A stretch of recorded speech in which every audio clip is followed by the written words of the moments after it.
আরজিকর কাণ্ডের প্রতিবাদে নদিয়ায় কৃষ্ণনগর এলাকায় চাকা জ্যাম কর্মসূচি বিজেপির। কৃষ্ণনগর রোড স্টেশন এলাকায় রাজ্য সড়ক বিজেপি কর্মী সমর্থকরা টায়ার জ্বালিয়ে পথ অবরোধ করছে প্রায় 1 ঘন্টারও বেশি। চলুন আমরা শুনে নিই বিজেপি জেলা সভাপতি অর্জুন বিশ্বাস কি বলছেন। কাণ্ডে যে আমাদের মহিলা বোন যখন ডিউটি অবস্থায়, একজন ডাক্তার ডিউটি অবস্থায়, তার উপর যে পাশবিক অত্যাচার করা হয়ে তাকে খুন করা হয়েছে, আমরা এবং তার যেসব তথ্য সেগুলো লোপাট করা হয়েছে। আজকে এই যে মুখ্যমন্ত্রী মমতা ব্যানার্জি, তিনি স্বাস্থ্যমন্ত্রী, তিনি মুখ্যমন্ত্রী, তিনি পুলিশ মন্ত্রী, আজকে তিনি মানুষকে বিভ্রান্ত করার জন্যে আজকে তিনি মাঠে নেমেছে।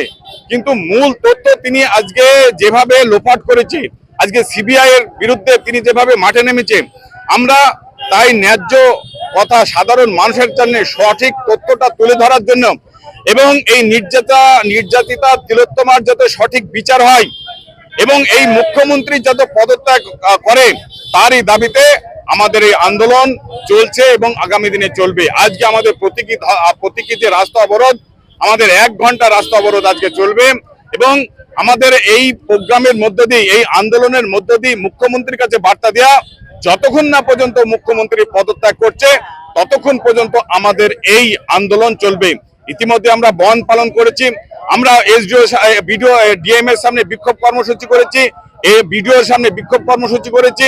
আমাদের শিয়ালদা, আমাদের ধর্মতলায় যেভাবে আমাদের বিক্ষোভ কর্মসূচি চলছে, আমরা সারা পশ্চিমবঙ্গব্যাপী একইভাবে আজকে আমাদের রাস্তা অবরোধ কর্মসূচি চলছে।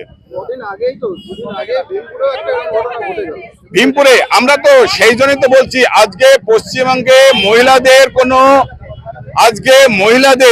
কোনো সুরক্ষা নেই। আজকে মা বোনেদের কোনো আজকে সুরক্ষা দিতে পারে না যে মহিলা মুখ্যমন্ত্রী।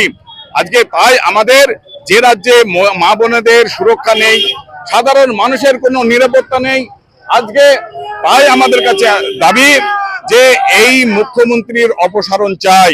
আমাদের যেমন ভীমপুর থেকে শুরু করে, আমাদের কামদুনি থেকে শুরু করে, আমাদের যেমন হাঁসখালি থেকে শুরু করে প্রত্যেক জায়গায় একই ঘটনা। মা বোনেদের কোনো আজকে মান সম্মান নেই, তাদের সুরক্ষা নেই। আজকে মেয়েদের সুরক্ষার দাবিতে, মুখ্যমন্ত্রীর পদত্যাগের দাবিতে, সাধারণ মানুষের জীবনযাত্রার সুরক্ষার দাবিতে আজকে আমাদের এই কর্মসূচি চলবে। আমি অর্জুন বিশ্বাস, নদিয়া উত্তর সাংগঠনিক জেলা বিজেপি সভাপতি।